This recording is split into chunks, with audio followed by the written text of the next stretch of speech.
Hi, my name is Elizabeth Halsman. I am a student at ACHS, and this is my math project for Math 101 with Professor Sprager. I chose to do a plant-based vegetarian meal plan creator for type 2 diabetes prevention. And this is something that I intend to use with my clients, and so we're going to go through it. Some of the slides will be applicable only to my clients, so we won't go into those in full detail, but we'll go over the math parts of this. So what is diabetes? Diabetes includes type 1, type 2, and gestational diabetes. For the purposes of this project, we are looking at type 2 diabetes, which is the most common, and it's linked to insulin resistance, lifestyle, and dietary patterns. And of course, in type 2 diabetes, our blood sugar levels are not being maintained at a healthy, steady rate. And so we're having spikes or drops. The global prevalence is rising rapidly, and this is highlighting the need for prevention and better care overall. This is from El-Sayed et al. You can see those references at the end. Prevention, of course, starts with our dietary choices. We want to have balanced macronutrients, including protein, carbohydrates, and healthy fats. And this will help to support healthy blood sugar levels and weight management, according to DeMarco et al. Evidence-based nutrition standards guide daily nutrient intake for optimal health. We can use these standards to create a diet for preventing type 2 diabetes. This is from the Office of Dietary Supplements. So why are we focusing on plant-based eating? Strong evidence shows that plant-based diets help prevent and manage type 2 diabetes. And these are just a few of the studies that I used for this project. The benefits include improved insulin sensitivity, better weight control, and lower inflammation. It's also practical, affordable, and supports overall well-being. So these are some of the benefits of plant-based diets based on research. Whole food, Jardine et al. Highlight that a whole food plant-based diet can significantly improve our insulin sensitivity, help regulate blood sugar, and reduce medication needs. Rosenbacher found that people following plant-based eating patterns tend to have lower BMI, healthier body weight, and lower chronic inflammation markers, all of which lower the risk for type 2 diabetes or help manage it. Improved insulin sensitivity supports better blood sugar control and may reduce dependence on medication. This is another Jardine reference. Lower BMI, plant-based eaters typically have healthier body weights, reducing a major risk factor for type 2 diabetes, and reduced inflammation. Plant foods rich in fiber, antioxidants, and phytonutrients helps to lower chronic inflammation linked to insulin resistance. So as you can see, a whole food plant-based diet is a proven strategy for improving insulin sensitivity, supporting healthy weight, and lowering inflammation for type 2 diabetes prevention and management. And so when we're looking at our plant-based diet, we want to look at our macronutrients, and there's a little bit of math involved here. So there are 3 macronutrients that we look at. These are carbohydrates, proteins, and lipids or fats, and each plays a role in how our body creates and uses energy. Our carbohydrates are our main source of quick energy. They directly impact blood glucose levels. Simple carbs raise blood sugar faster than complex carbs. And when we choose, and this is a particularly important part, when we choose fiber-rich whole food carbs, this helps slow the sugar absorption and stabilize our blood sugar. So fiber is a very important key in our math equation. Proteins help to slow the digestion of carbohydrates, resulting in more stable blood sugar levels. And it's essential for tissue repair and maintaining lean body mass. It can also support feelings of fullness and reduce overeating. Our lipids or our fats provide sustained energy and help absorb fat-soluble vitamins. Healthy fats like olive oil, nuts, and seeds help to slow our gastric emptying, further stabilizing our blood sugars. And they should be balanced. Excessive unhealthy fats such as processed fats and saturated fats can contribute to insulin resistance. Macronutrient distribution for prevention. So we're getting to some of the math here in our meal planner.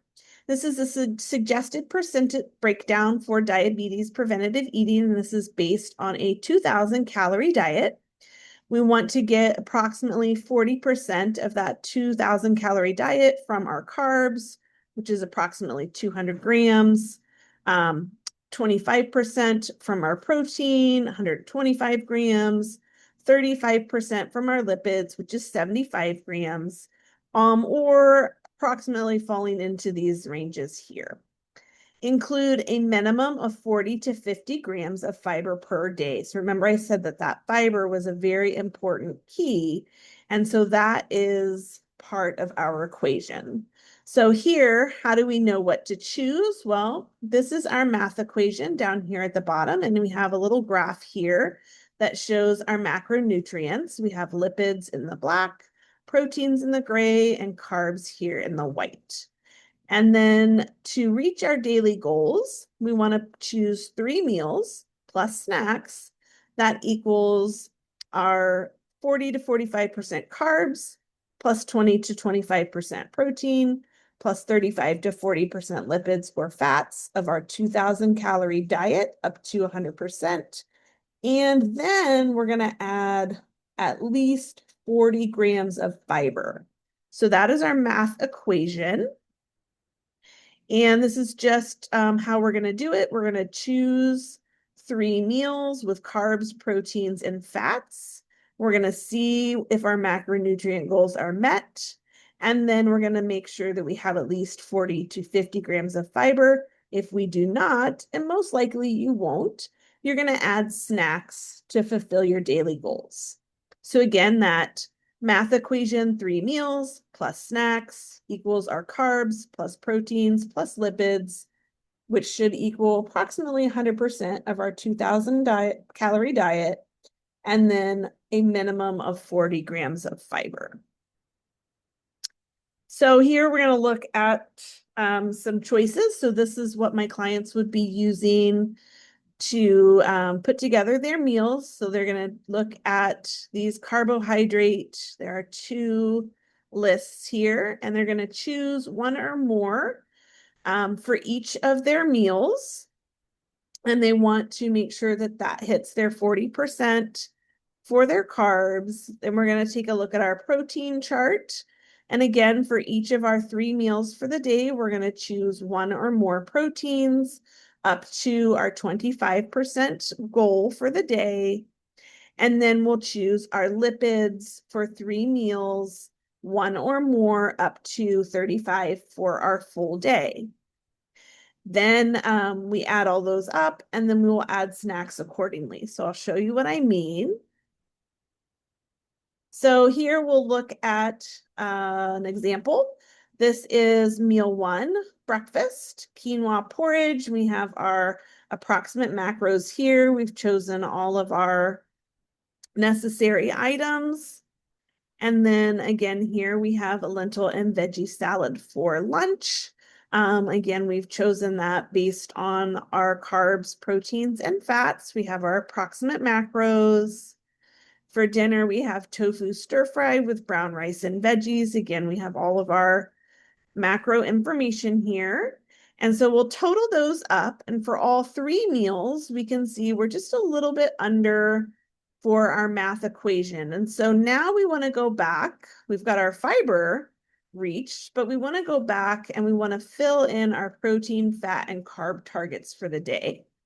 So we go back to that snack list and we choose our snacks. Here's some examples of what might have been chosen: 2 boiled eggs, a protein bar, and yogurt with berries and chia seeds. And when we add our snacks into our equation, we see that we can meet our goals. So we have approximately, we're falling right into each of these categories. We're either right in it or just below it. And when we add up all of our carbs, our 38.83 carbs plus 20.03% proteins plus 41.14% lipids, we have reached 100% of our 2,000 calorie goal, and each of our macronutrients is approximately within their range. And we also have not just 40 grams of fiber, but 70, which is fabulous. And then for my clients, I have provided the recipes for the quinoa berry breakfast bowl, cooling lentil and roasted veggie salad, and then the tofu stir fry. And just to go over some practical tips when we're talking about meal planning, batch cooking is always something that's a good idea. You can prepare your grains, legumes, and roasted veggies in advance to make healthy meals easy to assemble. Be sure that you're reading labels, checking ingredients and nutritional panels to avoid hidden sugars and processed fats. And also just to double check your math to make sure that you're hitting those appropriate macronutrient goals and fiber intakes. Portion control. You can use measuring cups or eyeball approximately 2 to 3 cups per meal, or to estimate portions that align with your macro goals. So your total meal should be about 2 to 3 cups. Fiber and hydration, again, we really want to have at least 40 to 50 grams of fiber daily and drink plenty of water to aid digestion and to help blood sugar balance. Also, choosing low glycemic, high fiber foods will help stabilize energy and prevent blood sugar spikes. And some barriers that people might encounter, budget concerns. You can buy the staples of these meals, like the rice, beans, lentils, and oats, and frozen veggies in bulk. And then to help again with that time constraint, you can batch cook those. I like to rotate. I do 2 each week of the grains, and then I always do fresh or frozen veggies roasted. And you can just cook those. You can put the lentils, beans in an Instant Pot, make a big batch, have it all set for the week. And then just for family preferences, using base meals and building off of those makes it very customizable for everyone. So going back to those staples and then adding, just like when we're building our meals, just adding the pieces that each family member prefers, making sure that they fall within those macronutrients. Summary here, plant-based meal planning can support type 2 diabetes prevention through improved insulin sensitivity, reduced inflammation, and healthier body weight. The Meal Creator shows the simplicity and flexibility of mixing and matching whole foods to meet 40% carbs, 25% protein, and 35% healthy fats, while also hitting our fiber targets. Remember, that's 40 minimum, using our math equation to fill in the gaps. So if you forgot that, we'll go back and look at our math real quick. So our math equation, again, that you want to look for is your 3 meals for the day plus your snacks will equal 40 to 45% carbs, 20 to 25% protein, plus 35 to 40% lipids of your 2,000 calorie diet. And then we're going to add a minimum of 40 grams of fiber. If you stick within that equation, you will have a better success rate of stabilizing your blood sugars and helping to reduce and prevent your chances of developing type 2 diabetes. This is also a great way to manage it if you or someone you know has diabetes. I'm going to shrink myself here so you can see all of the references here. This is the research that was used to put this project together. And I just want to thank you for taking the time to walk through this with me. I am really excited about this project and particularly using it with my clients. And I hope you enjoy it and found some value in it as well.